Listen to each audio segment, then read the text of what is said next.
नमस्ते दोस्तों। आज सुनिए सुप्रसिद्ध गद्यकार एवं कथाकार सुषमा मुनींद्र की लिखी हुई कहानी कुछ खास बात है हम सभी में। मेरी ज़ुबानी, मैं हूँ सीमा सिंह। आज यदुवंश अपेक्षाकृत प्रसन्न है। बहुत दिनों बाद प्रसन्न है। पूरे मन से नहीं, फिर भी प्रसन्न है। अन्यथा इधर के कई वर्षों से वो आधा अधूरा प्रसन्न भी नहीं हो पाया है।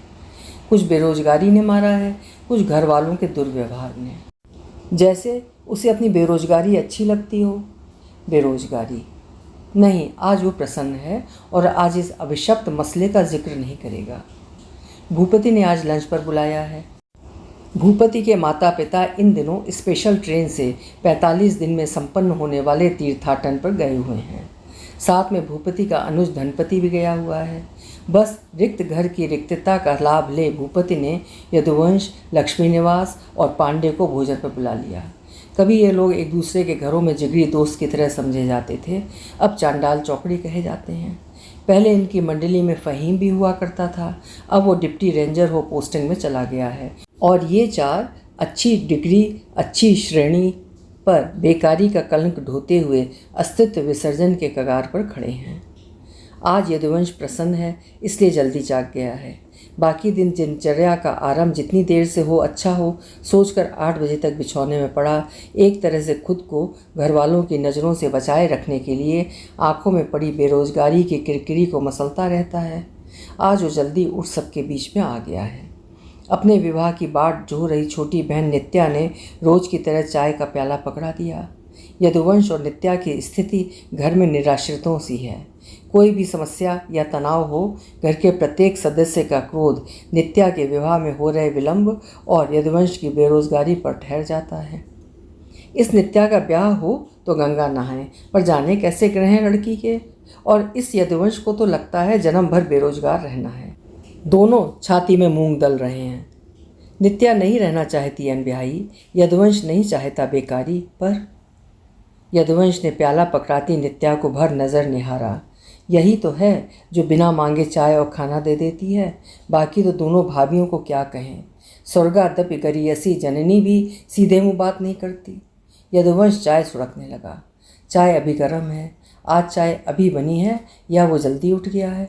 बाकी दिन जब वो उठता है सब लोग चाय पी चुकते हैं और उसका प्याला ठंडा हो जाता है। नित्या चाय गर्म करना चाहती है तो बड़ी भाभी सुना देती है, नित्या देख रही हो ना, गैस चूल्हा खाली नहीं है।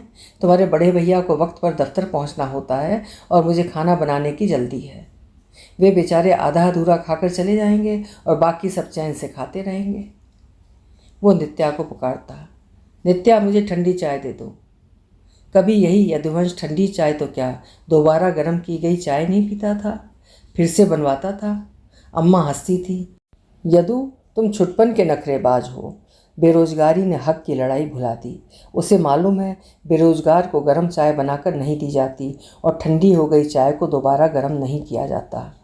संडास स्नान गृह का प्रयोग पहले वे करते हैं जिन्हें काम पर जाना होता है, जैसे बड़े भैया, मझले भैया, मझली भाभी। पहले बाबूजी घर के एकमात्र कमाऊ सदस्य थे और घर के प्रत्येक कोने कोने में प्रथम अधिकार उनका था। अब वे सेवानिवृत्त हैं और किसी काम को करने की उन्हें जल्दी नहीं रहती। चाय पीकर पिंजरे में पले मिट्ठू से कुछ खिलवाड़ कर यदुवंश नहाने की सोच रहा था कि मझली भाभी ने झोला सामने पटक दिया, यदु भाजी तरकारी ले आओ। आज नहीं ला सकूँगा, मुझे 9 बजे भूपति के घर पहुँचना है, खाना वहीं खाऊँगा। आज यदुवंश प्रसन्न है और अपनी प्रसन्नता को सब्जी मंडी में जहाँ तहाँ फैली छितराई सड़ी गली सब्जियों की सड़ी कीच की सड़ी दुर्गंध में गर्क नहीं करेगा। भूपति दैनिक किसी भीतरी प्रश्न में घुसे बाबूजी ने जोर का हुंकारा लगाया। उस लफंगे के चक्कर में पड़कर ज़िंदगी बर्बाद न करो। कुछ करो, पुस्तकें पढ़ो, मेहनत करो, काम धंधा ढूंढो। वे मात्र 2 भाई हैं, बाप के पास पैसा है, भूपति घर बैठे ब्याज पा सकता है। पर तुम्हारी आंखें क्यों नहीं खुलती? तुम्हारी पढ़ाई में इस घर का सबसे अधिक पैसा फूंक चुका है। मुफ्त की खाने को मिले तो कोई हाथ पैर क्यों चलाए? हम कमा कर ले आए, भाभीयों ने बनाकर दे दिया, साहबजादे ने कड़क लिया। ये वाक्य बड़े भैया का तकिया कलाम बन गया है। कुछ बनने वाले लड़कों के लक्षण अलग होते हैं। फ़हीम तुम लोगों के साथ ही पढ़ा है, देखो कैसा सुंदर डिप्टी रेंजर हो गया। अरे जिससे अपने भविष्य की चिंता होती है वे कुछ कर गुजरते हैं। मजले भैया जब तक फ़हीम प्रसंग उठाना नहीं भूलते। अपने बड़े भाइयों को देखो, एक दिन खाली नहीं बैठे और एक तुम हो निकम्मे। अम्मा बड़े पुत्रों की मुंह देखी और उसकी निंदा में दिन रात एक किए रहती हैं। मैं तो कहती हूँ कहीं काम नहीं मिलता तो गांव जाकर खेती बाड़ी देखो, खेत अधिया तेहरा में उठाए पड़े हैं। कभी वो कलेक्टर बनने के सपने देखा करता था और अब हल जोतने की बात उठने लगी है। इस अवमूल्यन पर यदुवंश की आंखें भर आईं। आंखें चौड़ी कर आंसुओं को पुनः भीतर समोने का प्रयास करता हुआ वो स्नान गृह में घुस गया। आंगन से आता अम्मा का तीखा स्वर पानी की धारा से संगत करता रहा। यदु बहुत पानी ना बहाओ, अभी सबको नहाना है। शैम्पू खूब न फूको, हर चीज़ महंगी हो गई है। पर वो खूब छक कर नहाया, अपनी प्रसन्नता को कायम रखने हेतु या घर वालों को चिढ़ाने के लिए ही। सफ़ेद शर्ट पहनकर भूपति के घर पहुंचा। सफ़ेद शर्ट उसे पसंद है और वो इस शर्ट में स्वयं को चुस्त और ताज़ा अनुभव करता है। लक्ष्मी निवास और पांडे पहुंच चुके थे और भूपति के साथ रसोई में व्यस्त थे। भूपति प्याज कतरता हुआ आंसू पोंछता हुआ बोला, यदु जब हम लोग टनों पसीना बहा चुके तब तुम डकारने पहुंच रहे हो। ये शुरू से जांगर चोर रहा है। सचिंद्र, जो पांडे के नाम से जाना जाता है, बोला। मैं जांगर चोर सही, पर तुम लोगों ने अब तक क्या किया? बना तो कुछ नहीं दिख रहा। यदुवंश चारों ओर दृष्टि डाल गतिविधि देखने लगा। कुछ खास नहीं बनाना है, आलू परवल, पुलाव, पूड़ी, रायता और सलाद। माँ की थोक बीमारियों ने मुझे इतना अच्छा कुक बना दिया है कि उंगलियां चाटते रह जाओगे। लो जल्दी से चावल बीन डालो। भूपति ने चावल की थाली यदुवंश को पकड़ा दी। भूपति, तुम किसी होटल में कुक क्यों नहीं हो जाते? अच्छा वेतन और खाना बिल्कुल मुफ्त। लक्ष्मी निवास ने चुहल की। मैं तो बन जाऊं, पर मेरे खानदान की ऊंची नाक का क्या होगा? सुनते ही पिताजी कहेंगे, डूब मरो चुल्लू भर पानी में। ये काम अब तक खानदान में किसी और ने नहीं किया। भूपति ने छाती फुलाकर कहा, फिर यदुवंश को घेरा। और यदुवंश, तुम्हारा क्या प्लान है? सुनते हैं तुम आत्महत्या का प्लान बना रहे हो। वैसे इफ़ यू डोंट माइंड, भिक्षावृत्ति आत्महत्या से भली रहेगी। छात्रावास में तुम यही करते थे, शर्ट फैलाकर छात्रों के आगे पीछे घूमते थे। बाबा, एक फिल्म का सवाल है, रुपया 8 आना गरीब को मिल जाए। शाम तक तुम्हारे पास कुछ पैसे इकट्ठे हो जाते थे और तुम फिल्म देख आते थे। मेरी मानो तो अब इसी धंधे में लग जाओ। आइडिया बुरा नहीं है। और तुम क्या करोगे लक्ष्मी? रक्षाबंधन पर सबको राखी बांधकर कुछ सीजनल कमाई कर लिया करो। राखी के दिन जब हम सभी को बहनें याद आती थीं, तुम दर्जन के भाव वाली पाट अर्थात रेशम की राखी लाकर बांध देते थे और रुपया 8 आना झटक लेते थे। तर्क भी कितना अच्छा। रक्षा बांधने का अधिकार हम ब्राह्मणों का था, पता नहीं इस अधिकार को बहनों ने कहाँ से छीन लिया। यदुवंश ने लक्ष्मी निवास की खिंचाई कर दी। रक्षाबंधन की परंपरा ब्राह्मणों ने ही चलाई है। लक्ष्मी निवास झट से बोला। बस तो फिर तुम ठहरे शुद्ध ब्राह्मण वैष्णव त्योहार पर रक्षा बांधकर कुछ नोट पानी कमा लिया करो। सब हंसे। आज सभी प्रसन्न हैं और खूब हंस रहे हैं। और ये पांडे क्या करेगा? ना होगा तो सैलून खोल लेगा। चंपी तेल मालिश अच्छी करता है। याद है छात्रावास में मेरे हाथ पर कितनी अच्छी तरह दबाता था? आलू परवल छौंकते हुए भूपति बोला। सचमुच आजकल मैं इस सीमा तक निराश हूँ कि सैलून खोलने की भी सोच सकता हूँ। मेरे घर वाले अब मुझ पर एक पैसा भी नहीं लगाना चाहते हैं। कहते हैं इतना पैसा मिट्टी किया अब और नहीं करेंगे। कितना बदल जाते हैं हमें खूब प्यार करने वाले माँ बाप। पांडे दुख के सागर में डूब कर बोला। माँ बाप को छोड़ सैलून के लिए अपनी बिलव्ड से पैसे मांग ले। वही स्टेट बैंक वाली, तेरी जेब तो वही चलाती है ना। लक्ष्मी निवास सलाद तैयार कर रहा है। मैं ऐसा बेशरम नहीं। वो स्टेट बैंक में और मैं नौआ। शादी का 1% चांस होगा तो वो भी जाता रहेगा। पांडे 2 कारणों से विवाह के लिए साहस नहीं जुटा पाता। एक तो स्टेट बैंक वाली मुस्लिम है, दूसरे वो स्वयं बेरोजगार। नीम अच्छा रहा, पट्ठा पढ़कर निकला और नौकरी पा गया। मस्त लड़का है। याद है एक बार उसने रफ़ू के लिए अपना कोट दिया था। रफ़ू वाले से कोट का बटन टूट गया था और उसने या उसके किसी कर्मचारी ने जाने किस धुन में हरे धागे से काला बटन टाँक दिया था। फ़हीम ने उस बूढ़े टेलर को बहुत डांटा था, फिर अशिष्ट ढंग से उसके गाल सहलाने लगा था। टेलर ने आपत्ति की तो फ़हीम बड़े प्यार से बोला था, एक तो बटन दूसरे रंग के धागे से टाँकते हो और गाल भी नहीं सहलाने देते। चुपचाप खड़े रहो। भूपति ने स्मरण कराया तो चारों खूब हंसे और फिर सब्जी की तीखी बघार फेफड़ों में घुसने पर खांसने लगे। क्या दिन थे वे भी। खांसना रुका तो लक्ष्मी निवास बोला, हम लोग आसमान से तारे तोड़ लाने का दम रखते थे, आंखों में सुंदर भविष्य लहराता था। विद्यार्थी जीवन हमारा स्वर्ण काल था। घर वाले हमें पैसा, पकवान और हिदायतें खूब भेजा करते थे। तब हम बादशाह हुआ करते थे। हाँ, तब माता पिता को आशा थी, आज निवेश किया गया पैसा कल द्विगुणित होगा। क्या जानते थे कि पूंजी डूब जाएगी। मेरी अम्मा तो कहती है, अच्छा होता जो तुम्हें बाहर पढ़ने ना भेजकर यहीं के किसी सड़े कॉलेज में पढ़ाते, पैसा तो बर्बाद ना होता। यदुवंश चावल बीन कर सिंक के नल में हाथ धोता हुआ बोला, कभी हम आसमान की ऊंचाई नापने का दम खम रखते थे और आज स्थिति धोबी के कुत्ते सी हो गई है। इस बेरोजगारी ने मार डाला। हम इस समय उम्र के सबसे घातक और नाजुक दौर से गुजर रहे हैं। इस उम्र में लड़के को रोजगार ना मिले और लड़की का ब्याह ना हो तो घर में सबका गुस्सा इन्हीं निरीहों पर उतरता है। पांडे भावुक हो रहा है। यदुवंश ने अनुमोदन किया। सच है, मेरे घर में समस्या कहीं से भी उठे, कहर मुझ पर और नित्या पर ही टूटता है। वही कमज़ोर पर शासन करने की सनातन आदत। अरे मैं तो वैसे भी अपनी बेरोजगारी को लेकर हीनता से ग्रस्त हूँ। अब मरे को और कितना मारोगे।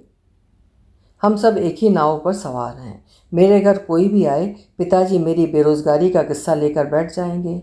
जिस से कहते फिरेंगे, इसे कोई काम दिलाइए तो हमें मुक्ति मिले। पता नहीं माता पिता की ये कौन सी तकनीक है कि जो पहले मेरे लिए प्राण देते थे अब जरा सा सहयोग और प्रोत्साहन देने को तैयार नहीं है। लक्ष्मी निवास कनस्तर से पूड़ियों के लिए आटा निकाल रहा था। लक्ष्मी, कहते तो तुम सच हो। मेरे मम्मी पापा तीर्थ की योजना बना रहे थे तब मैंने कहा था, जो 50-60 हज़ार आप लोग तीर्थ में लगाने वाले हैं मुझे दे दीजिए। मैं छोटे स्तर पर टेंट हाउस का काम शुरू करना चाहता हूँ। नौकरी नहीं मिलती तो कुछ तो करना पड़ेगा। मम्मी बोली, तुम जैसे पापी को पैदा कर हमने जो पाप किया है उसे धोने जा रहे हैं। पुलाव की तैयारी करता भूपति बोला, हमें चोट पहुंचती है ये कोई नहीं सोचता। इसी बेरोजगारी के कारण मेरी मौसी के लड़के ने 2 साल पहले आत्महत्या कर ली। एक तो बेरोजगारी, ऊपर से मौसा मौसी के ताने। अब भाभी बेचारी अपने कर्म को रोती है। यदुवंश बुझे स्वर में बताने लगा। बेरोजगार था तो शादी क्यों की? लक्ष्मी निवास ने पूछा। मौसी ने ही जोर देकर कराई थी। तुम लोग शायद विश्वास ना करो, भाभी के पास साड़ी नहीं थी, मायके से जो मिली थी पहन डाली। मौसी खरीद कर देती नहीं थी। भैया ने फिर चोरी से 4 दिन बेलदारी अर्थात मजदूरी की थी और भाभी के लिए साड़ी लाए थे, जिसे भाभी ने कहा था मायके से मिली है। भैया मुझसे अपना दुख बताते थे तो सोचता था मैं कमाऊंगा तो कुछ मदद कर दूंगा। मैं कमा नहीं सका, भैया रहे नहीं, इतने लाचार हो गए कि आत्महत्या कर बैठे। अब मेरे लिए भी यही एक रास्ता बचा है। किसी दिन तुम लोग अखबार में पढ़ लेना, बेरोजगारी से तंग आकर यदुवंश आत्रेय फांसी में झूल गया। कुकर में पुलाव का चावल कलहारते हुए भूपति यदुवंश का मुंह ताकने लगा। यदु, आजकल आत्महत्या की तुम खूब तरफदारी करने लगे हो। तुम जैसे निठल्ले और कर भी क्या सकते हैं। अरे गांव में हल चलाना आत्महत्या से बुरा नहीं है, समझे। अभी एक दिन और तुमने आत्महत्या करने की बात की थी। जाओ मर जाओ, तुम्हारे मर जाने से किसी को कोई फर्क नहीं पड़ेगा। एक के मरने से तो सचमुच किसी को कोई फर्क नहीं पड़ेगा। चलो हम चारों बेरोजगारी के नाम पर सामूहिक आत्महत्या करें। सामूहिक आत्महत्या से अखबारों से लेकर राजनीति के गलियारों तक बवाल मचता है। मंडल आयोग के विरोध में छात्र आत्मदाह कर रहे थे और प्रधानमंत्री को टीवी पर अपना संदेश देना पड़ गया था। कर्ज से परेशान किसानों ने आत्महत्या की। कुछ परिवारों ने भूख से आत्महत्या की। तहलका मचा दिया इन जान देने वालों ने। हम लोग कलेक्ट्रेट में आत्मदाह करें तो कैसा रहे? इस प्रस्ताव पर भूपति खींचकर बोला, ये तुम बोल रहे हो पांडे? कभी तुम चरेवती चरेवती सुनाकर हम सब में जोश भरा करते थे। लानत है तुम पर। क्या हो गया है तुम सबको? आजकल हम जब भी मिलते हैं निराशा की बातें कर पस्त हौसले को और पस्त कर डालते हैं। कुछ नहीं तो हम बातें तो ढंग की कर सकते हैं। ऊंचे ओहदे बंगले गाड़ी की, लक्ष्मी निवास ने जोड़ा। अब तुमसे कौन उलझे? भूपति सुस्त हो गया। तो भूपति, तुम हम लोगों के साथ मरना नहीं चाहते? यदुवंश अपनी रौ में बोला। नहीं, प्राण बहुत प्यारे हैं। बहुत। मत मरो, हम तीनों के नाम को कोई रोने वाला भी तो हो। चुप हो जाओ यदु, मूड ना बिगाड़ो। भूपति बिल्कुल ही भड़क गया। हम लोग यहाँ एंजॉय करने के लिए इकट्ठे हुए हैं, मातम कुर्सी के लिए नहीं। अब बेरोजगारी पर जो बोलेगा उसे फाइन लगेगा। पैसा होगा तब ना फाइन लोगे। कितनी बुरी स्थिति हो गई है हम लोगों की। यदुवंश सब्जियों के छिलके समेट कर डस्टबिन में डालता हुआ बोला, प्रत्येक रात की सुबह होती है, समझे? अब दिमाग न चाटो। भूपति बर्नी से अचार निकाल रहा है। जल्दी प्लेटें कटोरियाँ निकालो, वो उधर रखी हैं। कुछ रातों की सुबह नहीं होती। यदुवंश निराशा के घेरों से उभर नहीं पाता। ऐसी कोई रात नहीं होती। भूपति पूर्ववत अचार निकालता रहा। अलख निरंजन, अलख निरंजन। लक्ष्मी माता सौभाग्यवती, तेरा घर भरा रहे, संतान सुख मिले, बाहर से एक साधु ने पुकारा। पांडे भीतर से फलसफाना अंदाज में बोला, हम सब संतानें अपनी माँ बाप को खूब सुख दे रहे हैं बाबा, आगे जाओ। अलख निरंजन, सौभाग्यवती, एक मुट्ठी अन्न दे, तेरा बखार भरेगा। साधु ने आलाप लगाया। बाबा अभी घर में कोई सौभाग्यवती नहीं, हम 4 सौभाग्यवान हैं, आगे जाओ। पांडे दालान में चला आया, पीछे पीछे तीनों मित्र। साधु को खाली लौटा कर अपने भाग्य के चमकते सितारे को अस्त न कर बालक, एक मुट्ठी अन्न दे। हमारे सितारे डूब चुके हैं, अब कहो तो भगवा पहनकर तुम्हारे साथ चल पड़े, पेट की खातिर ही सही। पांडे का फलसफा जारी है। छी, इस भगवा अंत से तो आत्महत्या भली। भूपति ने बुरा सा मुंह बनाया। तुम्हारे ललाट की रेखाएं बता रही हैं तुम कुछ भी करोगे पर साधु नहीं बनोगे। साधु बोला। तुम कैसे कह सकते हो? पांडे ने पूछा। मैं भाग्य बाँचता हूँ। भाग्य? भविष्य की गहराई को खंगालने की लालसा किसे नहीं होती? चारों लड़के उत्साहित हो गए। भाग्य बाँचते हो? बाबा मेरे बारे में बताओ कुछ। लक्ष्मी निवास जिस तिस को हाथ की रेखाएं दिखाता रहता है, साधु की बात सुनकर उछल पड़ा। बताता हूँ, कहीं आराम से बैठने दो। हाँ हाँ, अंदर आओ। भूपति साधु को दालान से लगे सामने वाले कक्ष में ले आया। साधु ने कंधे से झूला उतारकर एक ओर रखा, पालती मारकर भूमि पर बैठ नेत्र मूंद किसी देवता का आह्वान किया। फिर लक्ष्मी निवास की दाहिनी हथेली थाम रेखाएं पढ़ने लगा। हाथ को कई कोणों से देखा। जहाँ तक मैं समझता हूँ तुम्हारा नाम ल अक्षर से होना चाहिए। हाँ, मैं लक्ष्मी निवास हूँ। चमत्कार चमत्कार। लक्ष्मी निवास पूरी तौर पर प्रभावित हो गया। तुम्हारी 2 बहनें खत्म हो चुकी हैं, पिता पुलिस विभाग में हैं। बिल्कुल सही। रेखाएं बताती हैं तुम बेरोजगार हो। कामकाजी लोगों की रेखाएं कुछ भिन्न होती हैं। नौकरी तुम्हें विलंब से मिलेगी और पुलिस विभाग में मिलेगी। तुमसे पहले तुम्हारे छोटे भाई का विवाह का योग है। लगता तो है बाबा, मैं बेरोजगार हूँ और वो शिक्षक हो गया है। 1 सप्ताह पहले ही उसके लिए रिश्ता आया है। लक्ष्मी निवास अवसाद से भर उठा। ऐसी सटीक जानकारी सुन यदुवंश के भीतर हिलोरें उठने लगीं। अपना हाथ आगे बढ़ाता हुआ बोला, बाबा कुछ मेरे विषय में भी बताइए। लक्ष्मी हट पीछे। साधु ने लक्ष्मी निवास का हाथ छोड़ यदुवंश का हाथ थाम लिया। वाह, आनंद आ गया। बहुत सुंदर रेखाएं हैं। कहूँ कि राजयोग है तो गलत नहीं होगा। विद्या की प्रगाढ़ रेखा बताती है तुम उच्च शिक्षा ग्रहण कर चुके हो। इस समय गुरु की दशा ठीक नहीं चल रही है, इसलिए बेरोजगार हो ना? आपने ठीक जाना। चिंता न करो, भाग्योदय होगा। 1-1.5 वर्ष के भीतर होगा। नित्य प्रातः 1 मुट्ठी कोई अनाज पक्षियों को डाल दिया करो। पक्षियों का पेट भरेगा, तुम्हारा चित्त प्रसन्न रहेगा। चित्त प्रसन्न रहने से मनुष्य स्वस्थ दृष्टिकोण अपनाता है। आयु रेखा खूब विकसित है, दीर्घायु हो गए। विवाह संपन्न परिवार में होगा। पत्नी सुदर्शना होगी, पर तुम्हारा अपनी साली से चक्कर चलेगा। स्थिति विवाह तक भी पहुंच सकती है।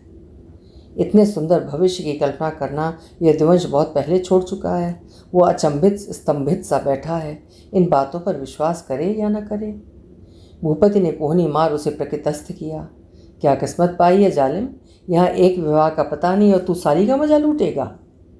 सुनकर यदुवंश ऐसा लजाया जैसे उक्त सभी बातें उसके जीवन में घटित हो चुकी हों। मन में लड्डू फूट रहे हैं प्यारे। यदुवंश को एक बार फिर कोहनी मार भूपति साधु से संबोधित हुआ। बाबा मुझे भी कुछ बताइए। अच्छा बताइएगा, कहे देता हूँ। अच्छा बुरा नहीं, सत्य बताऊंगा। साधु ने भूपति का हाथ थामा और रेखाएं पढ़ने लगा। तुम भी बेरोजगार दिखते हो। तुम्हारे हाथ में व्यवसाय की रेखा है। तुम नौकरी नहीं करोगे, व्यवसाय करोगे। ढाबा या टेंट हाउस, ये चिरकुट इसके आगे नहीं सोच पाता। पांडे ने करतल ध्वनि में कहा। लकड़ी का धंधा अच्छी सफलता देगा। इस वर्ष तुम्हारा एक्सीडेंट हो चुका है या निकट भविष्य में होगा, सावधान रहना होगा। चारों लड़के प्रभावित हो गए। चमत्कृत 3 माह पहले भूपति का मोटरसाइकिल से एक्सीडेंट हो चुका है। बाबा, आप तो पहुँचे हुए मालूम पड़ते हैं। भूपति मंत्र विद्ध सा बोला। हम तो ईश्वर भक्त हैं बालक, प्रभु की मर्जी बोलते हैं। साधु पूर्वक भूपति की रेखाएं बाँचता रहा। तुम्हें बचपन में शरारती लड़कों की संगत भाती थी, पढ़ाई में ध्यान कम लगता था। सही कहते हो बाबा, मैं बचपन से इन्हीं बेकार लड़कों की कुसंगत में पड़ा हुआ हूँ। अपना तो कैरियर चौपट हो गया। एक हीरा था फहीम, नौकरी पाकर चला गया। अब ये राहु केतु पता नहीं कब मेरा पीछा छोड़ेंगे। भूपति ने तिर्यक दृष्टि से तीनों मित्रों की ओर बारी बारी निहारा। प्रत्युत्तर में सब हंसे। साधु की भविष्यवाणी सुनकर चारों लड़कों में गजब का उत्साह भर गया। सभी के मुखों पर ऐसा विश्वस्त भाव जैसे अब मंजिल दूर नहीं। परे हटो भूपति, मुझे भी कुछ पूछने दो। ऐसा ना हो मेरा भाग्य सफाचट रह जाए। पांडे अधीर है। गलत सोचते हो बालक, मैं तुम्हारा भाग्य ना भी बताऊं फिर भी भाग्य में जो होगा पाओगे। एक बात गांठ बांध लो, भाग्य से अधिक और समय से पहले किसी को कुछ नहीं मिलता। अपने हाथों पर भरोसा रखो। तुम्हारे लिए यदि कुछ कर सकते हैं तो ये हाथ ही, बाकी कोई कुछ नहीं कर सकता। आओ इधर बैठो मेरे पास। साधु ने पांडे को अपने निकट बैठा लिया। बाबा बताओ, ये पांडे क्या गुल खिलाने वाला है? लक्ष्मी निवास पांडे की फैली हथेली के पास झुकाया। साधु पांडे की रेखाएं ध्यान से देखने लगा। इस वक्त तुम भी बेरोजगार हो, आगे चलकर अच्छे वेतन पर किसी प्राइवेट कंपनी में काम करोगे। वैसे तुम्हें मेहनत के अनुरूप फल कभी नहीं मिलेगा। पत्नी तुम्हारी गौरवर्ण और विदुषी होगी। प्रेम विवाह का योग है। बाबा तुम अंतर्यामी तो नहीं? पांडे के नेत्र श्रद्धा से ओतप्रोत दिख रहे थे। हम तो उसकी मर्जी बताते हैं। साधु ने आकाश की ओर हाथ उठाए। बाबा मुझे एक बात और पूछनी है। अब कुछ मत पूछो, मैं नहीं बताऊंगा। साधु ने भूपति की बात पूरी नहीं होने दी। भविष्य में अधिक नहीं झांकना चाहिए। मनुष्य भाग्यवादी हो जाता है और अकर्मण्य बन जाता है। इतना निश्चित है तुम सब अपने लक्ष्य को पाओगे। कुछ बातों का पालन करना होगा। निराशा और कुंठा से बचो, आशावान बनो। जो अपना उत्साह खो देता है वो दिवालिया हो जाता है। आज को सर्वोत्तम दिन और प्रत्येक क्षण को उपयुक्त समय समझो। कल की चिंता मत करो। अपने हाथों पर भरोसा रखो। हाथ तुम्हारा सबसे विश्वसनीय मित्र है। किसी काम को छोटा न समझो। काम कोई भी हो, मेहनत ईमानदारी निष्ठा से करो, संतोष मिलेगा। दूसरों की त्रुटियां ना निकालो, निंदा से बचो। अपनी योग्यता, क्षमता, कर्मठता पर ध्यान दो। सोचो अधिक से अधिक कितना कर सकते हो। सफल होने के मूल मंत्र यही हैं। कहने के साथ साधु नाक से सूसू की ध्वनि निकाल कमरे के वायुमंडल में फैली पूरियों की सौंधी महक को अपने भीतर उतारने लगा। पकवानों की महक है बालक, इस पेट को कुछ दो तो मैं चलूं। लक्ष्मी निवास जेब से रुपए निकालने लगा। बालक दक्षिणा नहीं चाहिए, साधु को 2 कौर से प्रयोजन। ठीक है बाबा, तो खाना यहीं खाकर जाओ, भूपति आग्रह करने लगा। गृहस्थ हम रहे नहीं तो गृहस्थी में बैठकर भोजन क्यों करें? जो हो दो हम चलें। भूपति ने एक पॉली बैग में खाना रखा और साधु को दे दिया। साधु अलख निरंजन का आलाप लगाता हुआ अपनी राह चला गया। चलो खाएं, भूख से प्राण जा रहे हैं। यदुवंश पेट पर हाथ फेंकने लगा। प्राण संभालो भाई, तुम पत्नी और साली 2-2 स्त्रियों के प्राण प्यारे बनने वाले हो। मैं तो जला जा रहा हूँ। भूपति रसोई में जाते हुए बोला। जलने वाले जला करें, मैं तो इस समय गुदगुदी सी महसूस कर रहा हूँ। जी चाहता खूब हंसूं। यदुवंश आनंदी भाव से बोला। बाबा की बातें क्या सच्ची होंगी? पांडे गिलासों में पानी उड़ेलता हुआ बोला। क्यों नहीं, मेरा एक्सीडेंट होना, तुम्हारी बी लविड की चर्चा करना, लक्ष्मी के पापा का पुलिस विभाग में होना, ये बातें तो उसने ठीक ही बताई हैं। कुछ भी कहो यार, उस बाबा में कुछ बात थी। उसने जो बताया अपनी विद्या के प्रयोग के लिए ही। पैसे का लालच करता तो दक्षिणा ले लेता। हम चारों उस समय ऐसे चमत्कृत थे कि उसे मुँह मांगी दक्षिणा देते। न जाने कितने ढोंगी आश्रम चला रहे हैं और नेता नेपाड़ी भीड़ लगाए रहते हैं। मुझे तो ये सच्चा साधु लगता है। भूपति ने साधु की स्तुति कर डाली। बहुत प्रभावित दिखते हो। यदुवंश ने भूपति के हाथ से थाली थाम ली। प्रभाव की क्या बात है। मैं ये तो नहीं कहता हम एक उसके भरोसे बैठकर उस दिन की प्रतीक्षा करें जब नौकरी का ऑर्डर हमारे हाथ में होगा, पर इतना तो तुम लोग भी मानोगे कि बाबा की बातों ने हमें आशा और उत्साह दिया है। हम स्वयं को इस वक्त वैसा चुका हुआ नहीं पा रहे हैं जैसे पाते थे। चारों अपनी अपनी थाली के सामने बैठ चुके हैं। यदुवंश स्वभाव अनुरूप बड़े बड़े कौर खाने लगा है। धीरे खाओ, खाना भागा नहीं जा रहा। पांडे भविष्य की कल्पना कर गदगद है और ये गदगद भाव उसके स्वर में झलक रहा है। यदुवंश तनिक झेंपा। ये मेरी ओरिजिनल स्टाइल है, इसी तरह खाऊंगा, क्या कर लोगे? कुछ नहीं दीनानाथ, मुझे लगता है तुम्हारे इस खबीसपने के कारण पत्नी तुम्हें छोड़ेगी और तुम साली का पल्ला पकड़ोगे, लक्ष्मी निवास ने कहा लगाया। तो तुम लोगों को बाबा की बात पर विश्वास है? यदुवंश भ्रमित है। विश्वास करो या ना करो, पर उसकी बातों पर हमें अमल करना चाहिए। पांडे बायां हाथ झमकाकर समझाने लगा। बाबा ठीक कहता था, निराशा से बचो। निराशा में हम वो भी नहीं कर पाते हैं जो कर सकते हैं। कितने दिनों से मैंने पुस्तकों को हाथ नहीं लगाया। घर वालों के ताने सुन मैं अपनी ऊर्जा खो चुका हूँ। और अब सामूहिक आत्महत्या की योजना है, भूपति ने जोड़ा। नौकरी मिलती नहीं, घर वाले जीने देते नहीं। यदुवंश मुंह में बड़ा सा कौर ठूंसे है। फिर भी यदु, तुम्हें वैसा निराश नहीं होना चाहिए जैसे तुम हो। तुम इधर कई बार आत्महत्या की बात कर चुके हो और हम सभी को बरगला रहे हो। मैं आत्महत्या को अपनी हार मानता हूँ। भूपति सलाद अपनी प्लेट में डाल रहा है। घर का वातावरण ऐसा कसैला हो गया है कि जीने की इच्छा नहीं होती। हम करें तो क्या करें? फॉर्म पर फॉर्म भरे जाते हैं, प्राइवेट कंपनियों में नाक रगड़े जाते हैं, घूसखोरी, भ्रष्टाचार, भाई भतीजावाद। हमें कौन पूछे? इधर घर वाले, मुझे तो मेरी बेरोजगारी ने उतना नहीं तोड़ा जितना घर वालों ने। जिस घर में हमने जन्म लिया वो कैसा पराया लगने लगा है। यदुवंश के बदले लक्ष्मी निवास ने उत्तर दिया। हमारी बड़ी डिग्रियां जी का जंजाल बन गई हैं। हमें इन बड़ी डिग्रियों के कारण छोटे मोटे काम करते शर्म आती है और अच्छी नौकरी मिलती नहीं। अनपढ़ हमसे अच्छे हैं, जो काम मिला वो कर लिया। लिविंग स्टैंडर्ड बनाए रखने की चिंता तो नहीं, जो मिला खा लिया, पहन लिया, कहीं भी रह लिए। हम तो मारे गए। पांडे ने लक्ष्मी निवास के स्वर में स्वर मिलाया। भगवान हमें लड़की बना देता तो ठीक होता। माँ बाप दहेज दे हमें कहीं ठिकाने लगा देते। हमारे साथ की छात्राएं अच्छे घरों में ब्याह दी गई हैं और चैन से अपने मुन्ना मुन्नी खिला रही हैं। यदुवंश ने दोनों हाथों को हिलाकर बच्चे पालने का अभिनय किया। यदु, अब दुखड़ा रोना छोड़ो भी। स्थिर चित्त से खाना खाओ। खाते समय चित्त को स्थिर रखना चाहिए, वरना खाना नहीं पचता। भूपति ने बड़प्पन चढ़ा। भूपति, तुम फिर भी तनाव मुक्त रह लेते हो। तुम्हारी इस गुणवत्ता से हमें कुछ सीखना चाहिए, यदुवंश बोला। उत्तर दिया लक्ष्मी निवास ने। इसकी पोजीशन हम लोगों से बेटर है। 2 भाई हैं, छोटा परिवार है, कोई व्यवसाय कर लेगा, इसे काहे का तनाव? बाबा ने कहा है भूपति धंधा ही करेगा। पांडे ने बात को फिर साधु की दिशा में मोड़ दिया। बाबा की बातें सच्ची होंगी। यदुवंश भी इस बिंदु पर आ गया। ना हूँ, पर मैं उसकी बातों से एक उत्साह पा रहा हूँ। उसकी बातें सुनकर मुझे न जाने क्यों लग रहा है समस्या ऐसी जटिल नहीं जैसी हम मान बैठे हैं।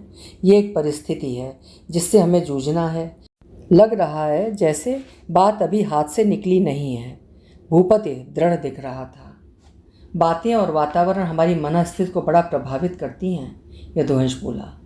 तो फिर यदु, अब आत्महत्या की बात ना करना, भूपति ने स्मरण कराया। कह गया होऊंगा कभी झोंक में। झोंक में क्या, बात व्यवहार से तुम्हारी मानसिकता का पता चलता है। मैं तो चाहे कितना कष्ट झेलूं, आत्महत्या न करूं। बच जाऊं तो पुलिस पकड़े पर मर जाऊं तो भूत बनूं। भूपति की बात पर चारों एक लय में हंसे। खाना समाप्त हो चुका है। जूठे बर्तन समेटे जा रहे हैं। लजीज खाने के लिए बहुत बहुत धन्यवाद भूपति। बड़े दिन बाद मुंह का जायका ठीक हुआ है। पांडे पेट पर हाथ फेरने लगा। मुंह का जायका ही नहीं, अपने तो दिल का जायका भी आज सुधर गया। बाबा ने दिल खुश कर दिया। उसकी बातें सच ना हों, फिर भी मैं अपने भीतर एक स्फूर्ति पा रहा हूँ। ये यदुवंश है। चलो, तुम में स्फूर्ति आई तो, वरना तुम्हारी निराशा की छूत हमें भी लग गई थी। हमने बहुत दिन बाद किसी दिन को अपनी तरह से जिया है। मैं तो कहता हूँ हम स्वयं को किसी से कम न समझें। हम में भी कोई खास बात होगी, कुछ खास सभी में होता है। बस हमें अपनी हीनता से उबरना है, रचनात्मक दृष्टिकोण अपनाना है, भूपति बोला। बिल्कुल, कुछ ना हुआ तो टेंट हाउस ही सही, यह भी एक रचनात्मक काम है। लक्ष्मी निवास ने भूपति को टहुका दिया। टेंट हाउस बुरा भी तो नहीं, हम चारों लोग मिलकर चलाएंगे, कुछ करेंगे यार। काम कोई भी हो छोटा बड़ा नहीं होता, मैं तो इस और गंभीरता से सोचूंगा। भूपति गंभीर दिख रहा है। कभी हम आईएएस बनने की बातें करते थे, आज टेंट हाउस पर उतर आए हैं। सपनों का आकार कितनी जल्दी छोटा हो गया। यदुवंश के अधरों पर निरीह मुस्कान उभरी। फिर भी हमें अपनी ऊर्जा, आशा, स्फूर्ति को कायम रखना है। कामयाब होंगे, बाबा ने कहा है। वैसे भूपति का प्रस्ताव बुरा नहीं। लक्ष्मी निवास ने शाबाशी देने के अंदाज में भूपति के कंधे थपके। बात में दम है। पांडे ने बात का समर्थन किया। चारों मित्र हंसे। पांडे, यदुवंश, लक्ष्मी निवास धन्यवाद दे लौट चले। भूपति दालान में खड़ा हो तीनों को जाते हुए देखता रहा। तीनों की चाल में तेजी है, भंगिमाओं में विश्वास है, अधर हंस रहे हैं, चेहरे खुश हैं। इधर तीनों मित्रों द्वारा बार बार दोहराई जा रही आत्महत्या की चर्चा से भूपति चिंतित हो उठा था। वो इन निराश नौजवानों को नौकरी नहीं दिला सकता था, पर निराशा से बाहर लाना चाहता था। महापखवाड़े में घर का फेरा लगाने वाले साधु को 50 रुपये और सभी के बायोडाटा देकर उसने आज निर्धारित समय पर आने के लिए सहमत कर लिया था। यदुवंश चूंकि सबसे अधिक निराश था, इसलिए उसके भविष्य को सबसे अच्छा बताने की उसने बाबा को हिदायत दी थी। बाबा ने अपनी बातों से प्रभाव छोड़ा था और सभी अपने लिए नए सिरे से सोचने लगे थे। भूपति को किसी के भविष्य का तो पता नहीं, पर उसे संतोष है। तीनों आज का दिन अपनी तरह से जीकर और एक उत्साह लेकर लौटे हैं। अभी आप सुन रहे थे सुषमा मुनींद्र जी की लिखी हुई एक बेहद प्रेरणास्पद कहानी, कुछ खास बात है हम सभी में। आशा है ये उत्साहवर्धक कहानी आपको भी पसंद आई होगी। पसंद आई है तो कहानी को लाइक और हाइप ज़रूर करिएगा, और चैनल अभी तक ना सब्सक्राइब किया हो या चैनल पर पहली बार आए हों तो चैनल भी सब्सक्राइब कर लीजिएगा। कल फिर मिलेंगे। आपका समय शुभ हो।